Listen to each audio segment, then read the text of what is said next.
An Ipswich fundraiser has received a national award for her outstanding work to charity. Sybil Simmons is 86 years old and has been supporting Cancer Research UK since doing house-to-house collections with her mum at just 8 years old. Now, I'll be chatting to Sybil in just a moment, but first, let's find out who nominated her and why. Nicola Stapleton is Cancer Research UK's Area Volunteer Manager for Suffolk and North Essex and joins us on the programme. Nicola, good morning to you. Morning. Fundraising for any charity, hard work, greatly appreciated, of course, especially in these days of financial hardship. How was Sybil brought to your attention? Well, I've known Sybil, really the whole time I've been working for Cancer Research UK, which is about 9 years now. She's a bit of a superstar, really. So I think most people in the charity in this area know of her. And Sybil won what we call an honorary fellowship, which is part of our annual Flame of Hope Awards for our volunteers. And the honorary fellowships are awarded to recognise the achievement of individuals who have shown outstanding loyalty and dedication to the charity. And I think that sums Sybil up, really, in a sentence. So that's what the Flame of Hope Awards are, a special award, surely? Yes, very special, really the highest accolade that Cancer Research UK can give out.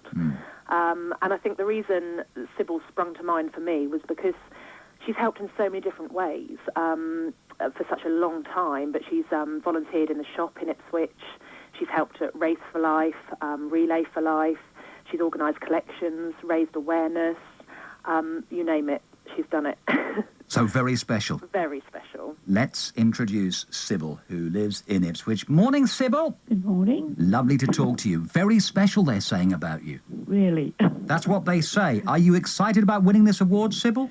I was thrilled to bits to get the award, but of course I really don't feel I deserve it because there's so many people do like myself and raise money into it. But I've enjoyed every minute, of course, because you make so many friends that do help you with the work as well. It's not just me. I've got a team of people that when I do the street collections or the store collections, I can call on them and willingly they come along and spend their time holding it in.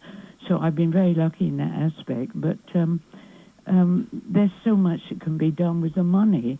I just get a lot of satisfaction from counting the money, which I always laugh and tell people I do, because that is part of the great fun of doing it. And also, as time goes by and you see the wonderful progress they've made, makes you realise that every penny that you collect goes toward that improvement in their discovery of how to deal with cancer. You've been doing this an awful long time, of course. It began with your mum, didn't it? Well, my mum, I lived in Norfolk at this, and in those days, and my mum did every collection. She did one for cancer, she did one the local ambulance. Mum was always going around with something, but Cancer Research was different. We had little envelopes we put through the door, and then a week later, when Mum went back to get them, I used to be rather important because I carried the basket to put them in. And then when we took them to the lady that was organising it, she would say, "Would you like to come and count the money?" Well, of course, that was wonderful. I just thought I was very important. But from then onwards, I always gave my mum a hand with things like stalls. I just grew up doing it, but somehow cancer has always been my main concern because in the beginning there was nothing at all that could help anybody. I mean, a brother of mine died about 50 years ago. After they knew he had cancer, he was sent home and there was nothing at all. In comparison, my younger brother died this year and he had every 100% attention with his problem, and he managed to try and beat it for 5 years. That presumably is why this particular charity is so close to your heart. Well, because I've seen so much suffering from it, and particularly children. When you hear of a little child that has picked it out or developed symptoms, for a long time, nobody had any idea what the symptoms were leading to. Right. And there was no such thing as chemotherapy or radiotherapy or any of the drugs they have now. I mean, they've made such progress that it's incredible, really. And of course, a lot of that progress, a degree of that progress, is down to people like you. You must be warmed by that. Well, the point is that the ladies that work in the shop, they're all great. They really are. They give up their time regularly. They work a good day. They work a tiring day. But they're always a happy bunch. And there's so much enjoyment going on with working there. I could thoroughly recommend it to anybody who is thinking, like I did, partly retire. And then, it gives you a real boost to go there. And also, like all the things you help with, you meet the people that have actually had to deal with the cancer, and it's very sad, but at least you do get to see or hear what a terrible thing. All the other charities are so well deserving, but in my opinion, I've seen so much from it. Yeah. But I would willingly give to any charity, but because I've been connected with it so much and I've enjoyed every minute. As people say, are you pleased about getting the award? I am. I don't feel I deserve it, because whatever I've done, whether it's counting the money or working at the shop, I've just enjoyed every minute. Your fundraising activities go on to this day, don't they? What do you get up to these days? Well, I'm not too good at the moment. I have a problem, but up until last year, I was working at the shop in Brook Street, and anything else that Nikki likes to bring up to do. But also, I've thoroughly enjoyed working for Race for Life. We have 2 every year, which I hope people will support.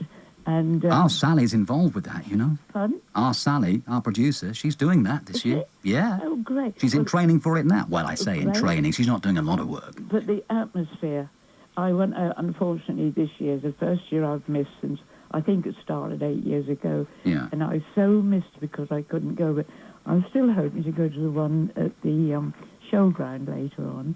And, but the atmosphere there is superb. Because you almost meet practically everyone when you're on admin. They're all coming for some query or other. Yeah. And also a lot to do with the girls that organise for cancer research. All the girls they employ have all the same enthusiasm. And what I was struck by most of all, I was invited to go to the new place at Addenbrooke's in Cambridge. Yeah. And a few of us were invited there to look round and meet all the various professors and doctors that worked there. They were all absolutely marvellous, and the enthusiasm they showed was so genuine, and they would talk so easy with you about it. You could stand and talk to them, ask any questions you liked.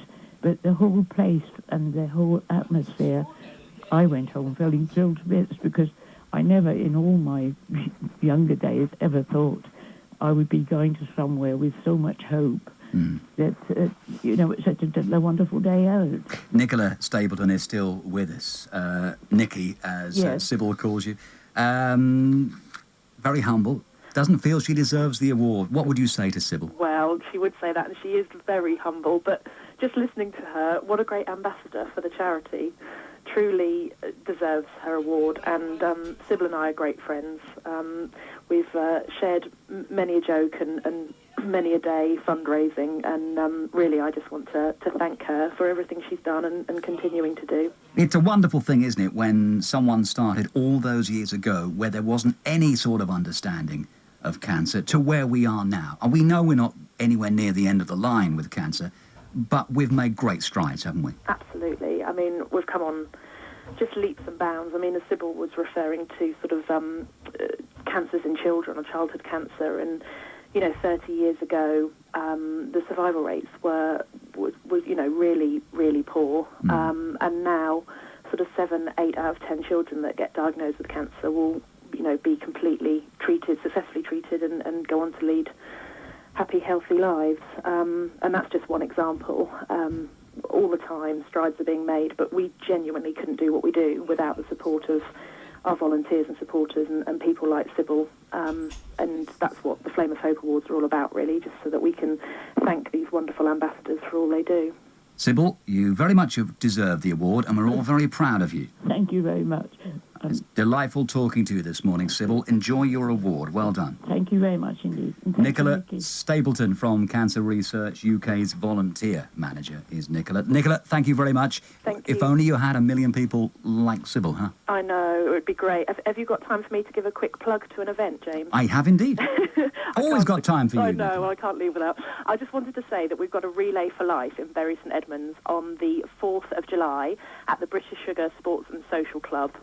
It's a volunteer-led event, so lots of people have been working really hard on putting this together, and we'd love to see anybody that wants to come down. It's a carnival atmosphere, lots going on, so come and join us from midday on the 4th of July. You just have to turn up, yep? Yes, please. Yep, okay. Wonderful stuff. Thanks very much. Nicola Stapleton, Cancer Research UK's volunteer manager for Suffolk and North Suffolk, talking about the wonderful Sybil Simmons, who at 86 years old is still, from the age of 8, still doing her bit for Cancer Research UK. Nicola, thank you for joining us this morning. Thank you. Take care. From the Waveney Valley to Constable Country. BBC Radio Suffolk with James Hazel.